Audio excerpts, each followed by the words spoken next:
Welcome to the Forge Truth Podcast, where we are building great men as God defines greatness. Forge is a movement of men with a mission to help all men realize they are the deeply beloved, redeemed sons of the Most High God. I'm your producer, Zach, and I'm here to discuss the issues that affect men the most with our two hosts, Dr. Pete Alwinson, lifelong pastor and leader of Forge, and Jayson Quiñones, Bishop of Core Faith Church in Oviedo, Florida.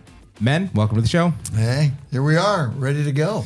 Ready to rock. That's right. Absolutely. Absolutely. Absolutely. Well, guys, we're in the studio now, and I love being in here. Yeah. It looks amazing. This is our first time in the studio as it is now. Officially.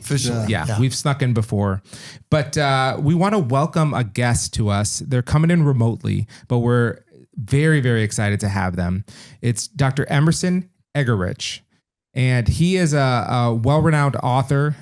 You would probably know him from Love and Respect, a book that has had such an impact on marriages across the world. Here it is. He has a new book called Speak Your Mind, Evaluating and Unleashing Your Communication Strengths. Dr. Eggerichs, welcome to the show. Thank you. I appreciate it, Zach and Pete and Jayson. Yes. Good to have you with us. And we have to say one thing about this book, and it's made a big impact on me, big impact on Jayson and our ministries. And I always recommend it in pastoral counseling when I'm doing premarital. And Jayson, you too, in counseling, right? Yeah, absolutely. It saved, I think it saved many marriages and really impacted a lot of people. We were joking earlier, it saved our marriages. And, we just... I thought I saved your marriage. Come on.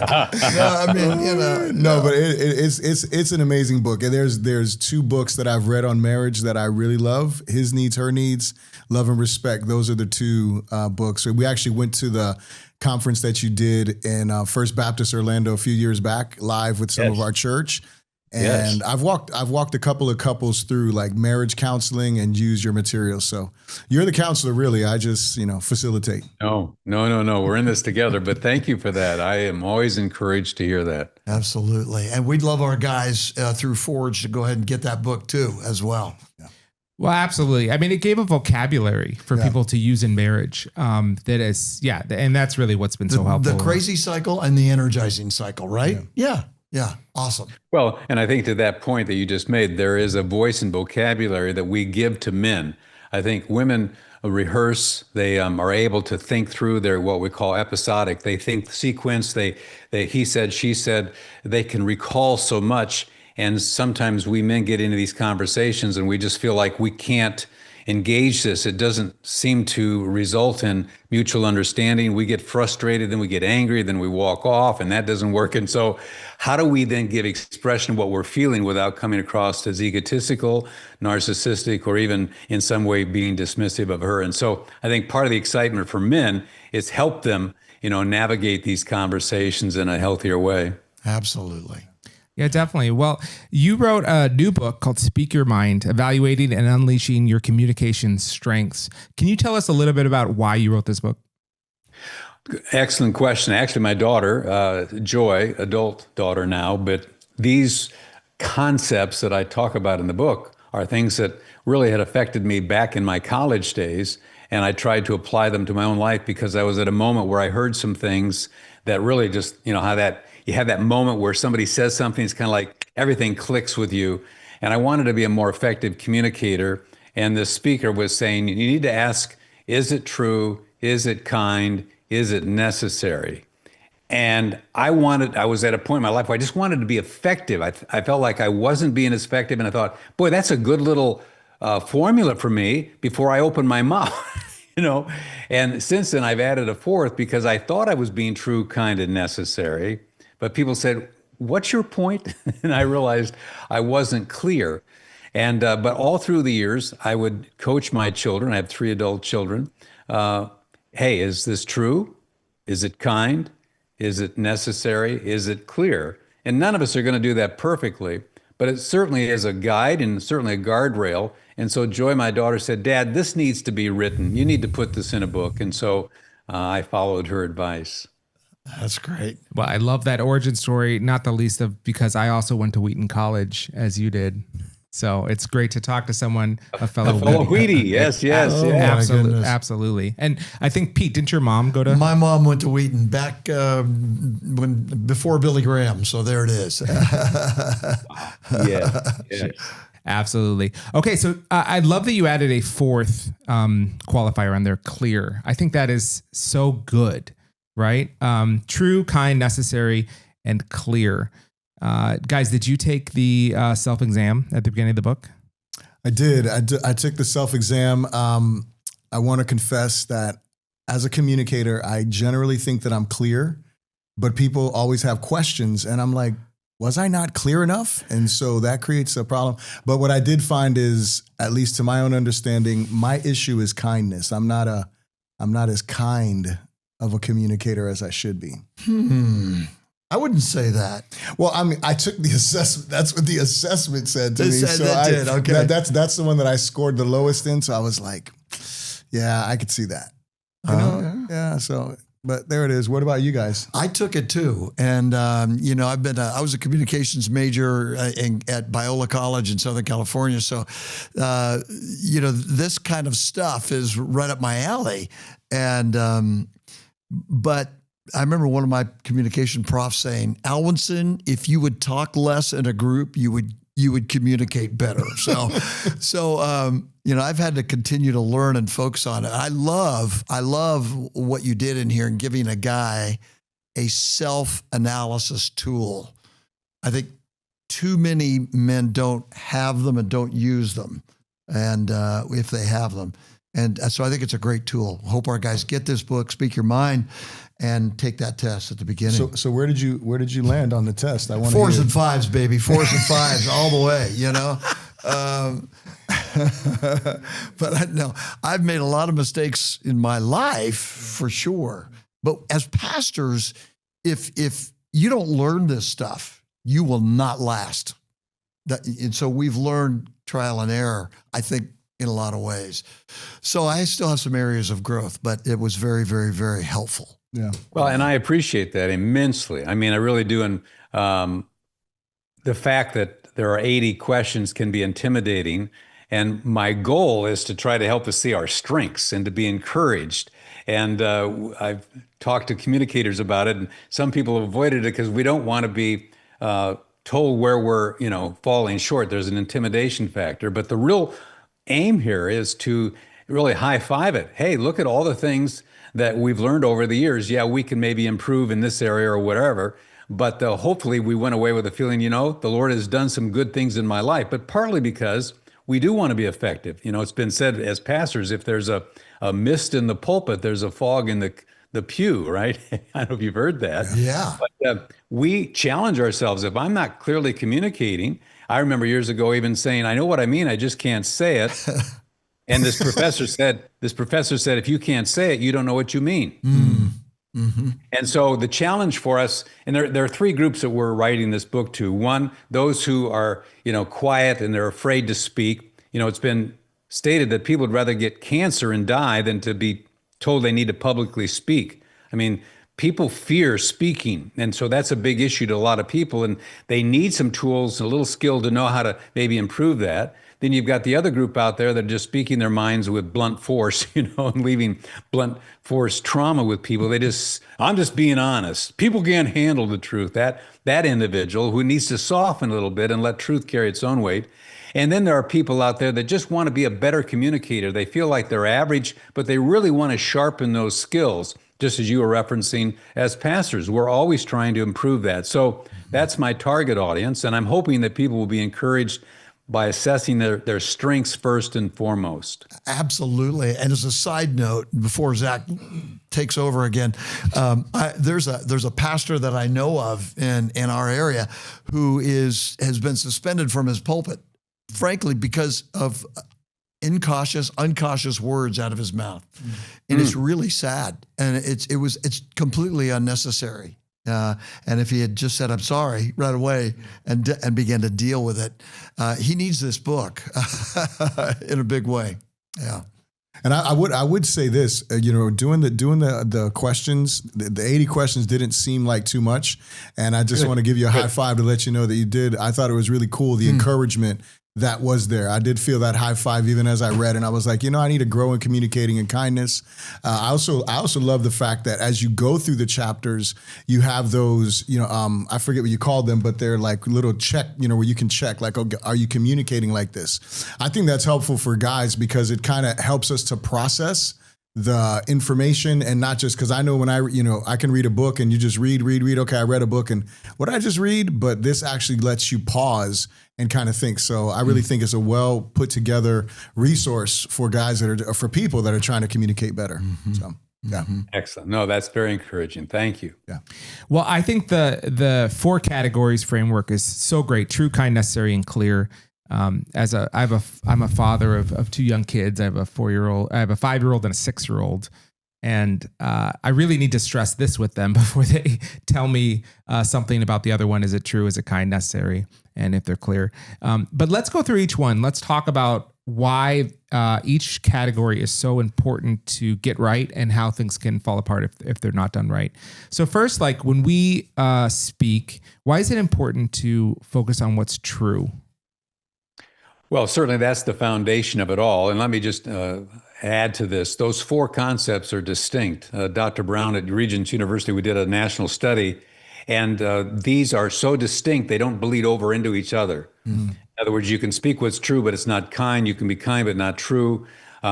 You can think you are saying what's necessary, but it's really not kind. I mean, they are like 4 legs on a chair, and you take one of those legs out, the chair is going to collapse in terms of being an effective, stable communicator. But I think to the question about what is true, the courts have said, I swear to tell the truth, the whole truth, and nothing but the truth, so help me God. And there are nuances to truth. And I used to think, why did you just say tell the truth? Well, you can tell the whole truth. You must tell the whole truth, because if you tell what's true, but it's not the whole truth, you're misleading people, even though you didn't say anything that was a lie. Mm-hmm. And it's interesting how the courts have really assessed this. And so I kind of unpacked the nuances of that, but also it all begins with truth and with honesty. And so that's kind of the basis, if we could use that as a foundation. Mm-hmm. Mm-hmm. Yeah, I love your quote from The Kite Runner. I read that book years ago, and it's a great quote. When you tell a lie, you steal someone's right to the truth. Yes. And I thought that was a powerful. Of course, Christians should be about the truth, right? And that's awesome. That's well, great. And many people are peacemakers, and so they don't want to ruffle the feathers, and so they'll compromise on the truth, not because they want to be misleading. They want peace. And I challenge in specific ways the peacemaker who is noble, but they end up compromising sometimes the truth to maintain harmony. Yeah. Yeah. And on the flip side, some people will use the truth as a cudgel. Absolutely. Use it to hurt people.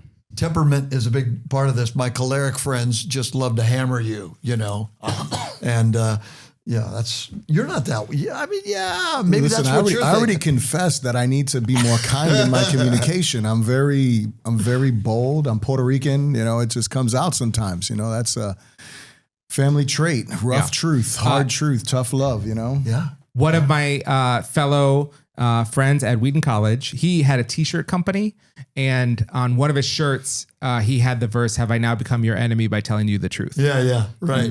That's why I like that. So we can use it as a hammer.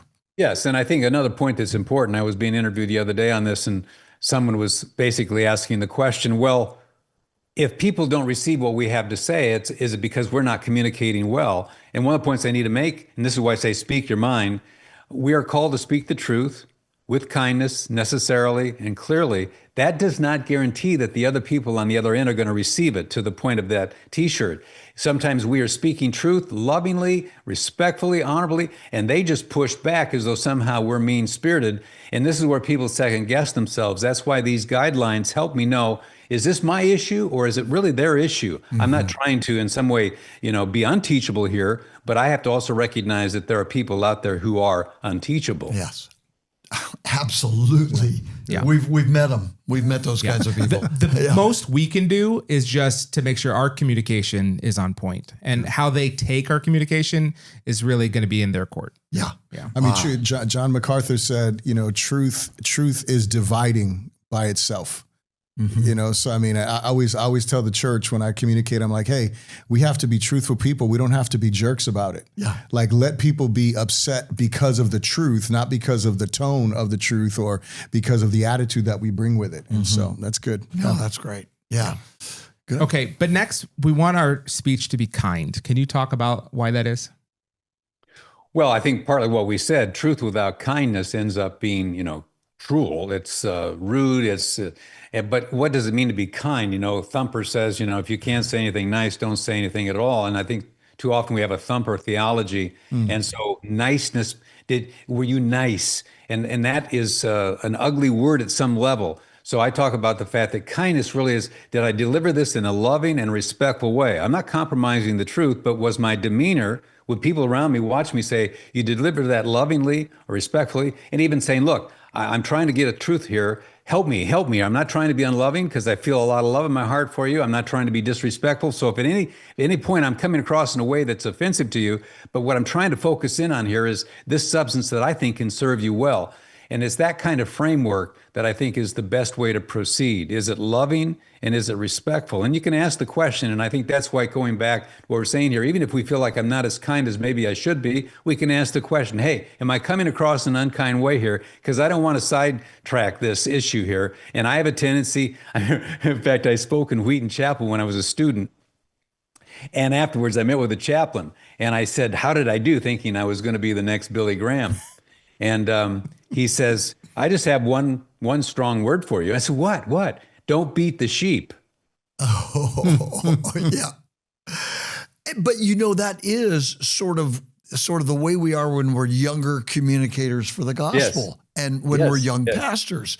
And so this is really a word to young pastors that somebody told me when I was a young pastor, that just preach the word because nobody's going to listen to you until you're 45. And I instinctively knew that was not true, but there is a sense in which, as we're younger and more arrogant, if we are arrogant and hammer them, they aren't going to listen to us, and we get into trouble. So, good word, but the sheep need to be loved, and Jesus models this point that you make, doesn't he? He doesn't beat the sheep. Yes. No, he does not. At the same time, I was thinking earlier, the Pharisees sent a delegation saying to him, do you not know that you have offended the Pharisees? That they're offended? Do you not know that they're offended?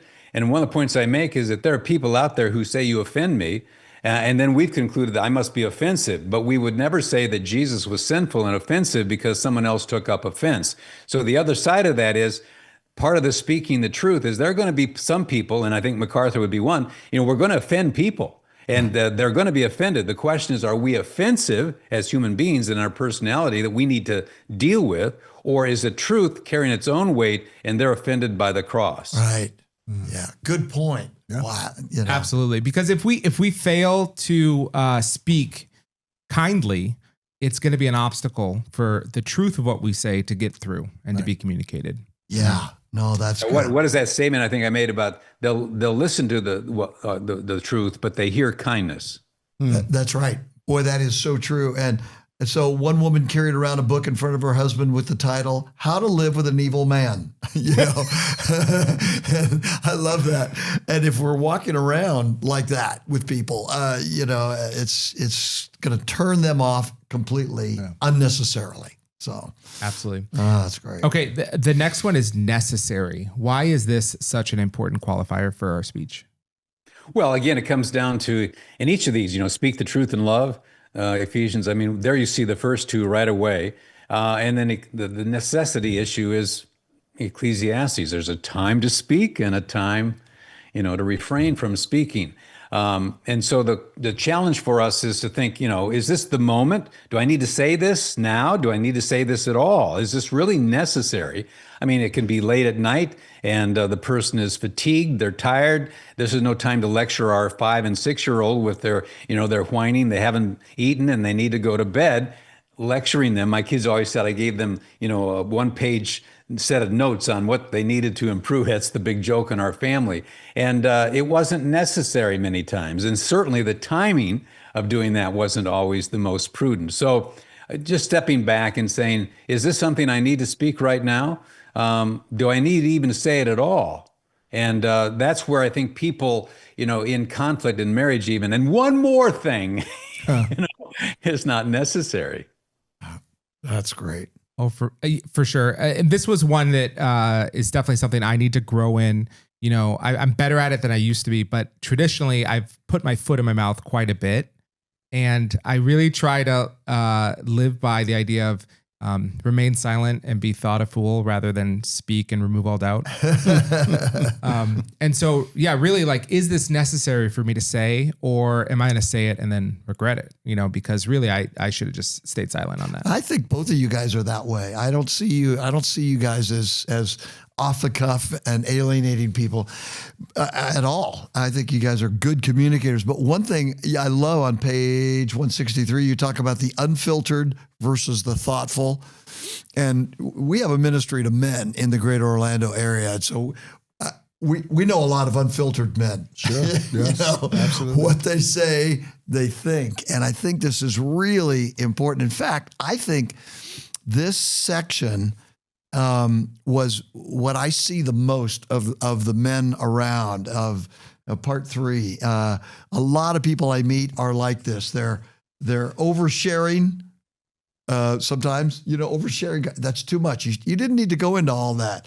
Or they're rehashing and they need to be more succinct, or they're rambling. Oh man, we get that. Or they're piling on. I thought this section had more of the guys that I see on a regular basis. And I think, I would just say, I think that's probably because since guys are a lot of times they don't want to communicate. They're always quiet, right? And so they're like, I got to say something. So there's not that what is true, right? So they're just rambling on or just, so I think that's part of the problem is they're trying to become communicators and they don't know where. I mean, my grandmother, the first time that I went to a youth camp, she literally stopped me and she said, Jayson, when you go to this camp, don't tell everyone all the details of your life. And I'm like, what? Because I'm just super transparent. I don't care what people think about me. She's like, but just, so she gave me some wisdom there. Amen. Yeah. That's great. That's great. That does make me wonder what your advice would be when you're speaking to someone and they are not exhibiting these same, restraints of being true, kind, necessary, or clear. Like, how do we approach that from the other end? For all 4 of them, we're on the topic of being necessary. But I think in terms of this principle, this is where we need to model it first and foremost. And it depends on the relationship. I think Howard Hendricks said years ago, relationship determines response. And so what's the nature of the relationship? And can we make an appeal to them by saying, here, I'm serving you. I believe in you. You're an honorable man. But sometimes I think, you've got 2 feet and you put them both in your mouth and then you wonder why you can't walk. Awesome. That's great. That's so key, isn't it? Relationship. We have a guy at one of our sites who is off the chart at verbal and never, but didn't have friendship. We developed a friendship, and to be able to talk about these things. At one time, I'd said, "Hey, I got to tell you some stuff," and he took it, and it was great. It's great because he knew I loved him.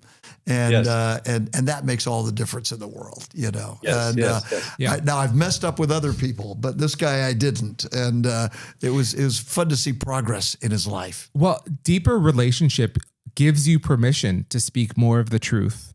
Absolutely. To say more of what's necessary. Absolutely. Relationship opens you up to be able to do that. Yeah. Well, and I think there's approach rather than shaming them for what they did do. I try to appeal person based on what I believe them becoming. I just see God's hand on you. I see you as an honorable individual. I see a sense of call. Now, I can be wrong in this, but I think that there's some things that might be sabotaging that. And are you going to hate me if I surface some of that? If so, I don't want to go there with it. But if I could say something to you that made me a little uncomfortable, but it's because I believe that there's something very special about you and God has a way forward in this. But I think if you're like me, I've done things that have sabotaged that, and some speakers, then I'll bring up, don't beat the sheep. That was very helpful to me at a point in my life. And do you give me permission to maybe surface some of this? And most people, are going to say, yes, please, no, do. Particularly if they see that I have blown it, then they feel the freedom there. Mm-hmm. People are uncomfortable. There's no question people are uncomfortable, because if I feel badly about myself to begin with, I don't want to feel worse hearing what you're about to tell me. Yeah. Wow. That's good. That's good. That's good stuff. I think one thing, just as you're talking right now, such an important key in communicating things that are necessary, that are hard, is just modeling humility. What you just did right there was, I could be wrong. I think that's disarming in and of itself when you come to someone, because I'm pretty confident in what I'm going to say, and I'm pretty sure that I'm right about what I'm going to tell you. But if I can just come at you and be like, I could be wrong about this, but this is just some of my thoughts. You've done that, with me, where you're like, hey, I was praying, I was thinking about this, and you're always like, but I'm not saying thus says the Lord. I'm just, I'm just giving you some thoughts. So I think that's so important for our guys to hear is, man, just having humility. And that also, it's not just disarming for the person you're talking to, but it's also helpful for you, because then you don't have to be the expert in that situation. And if you're wrong, I already said I could be. Yeah. So, yeah. Well, and grace, the gospel of grace should make not only the humblest people, but it really should make the best communicators. I think that's what grace does. And I think that underlies everything that you're teaching in this book. And that's what grace does. It ultimately makes us more humble and better communicators overall, but we have to get intentional about it. And that's why your book is so helpful for men if they'll engage with it. We hope they do. Well, and I think, and the men who are listening, who are leaders, and sometimes some men they're effective administrators. They have leadership gifts. Their propensity, though, is to speak negatively about people based on their inadequate performances. And so they don't understand fully the importance of making deposits that are positive about that individual, because then you have the right at certain moments to make withdrawals. And some of these leaders don't know why they bankrupt relationships, because they're forever kind of pointing out to people where they're doing things wrong. And that puts people on the defensive. It makes them very insecure, and they're not going to be receptive, and they're going to become too self-conscious. But if we also have this larger game plan, hey, Joe did that really well, and I'm going to give voice to that just because it's the right thing to do. I'm not going to conclude, well, he should have done that anyway, so why should I praise him for what he's supposed to do?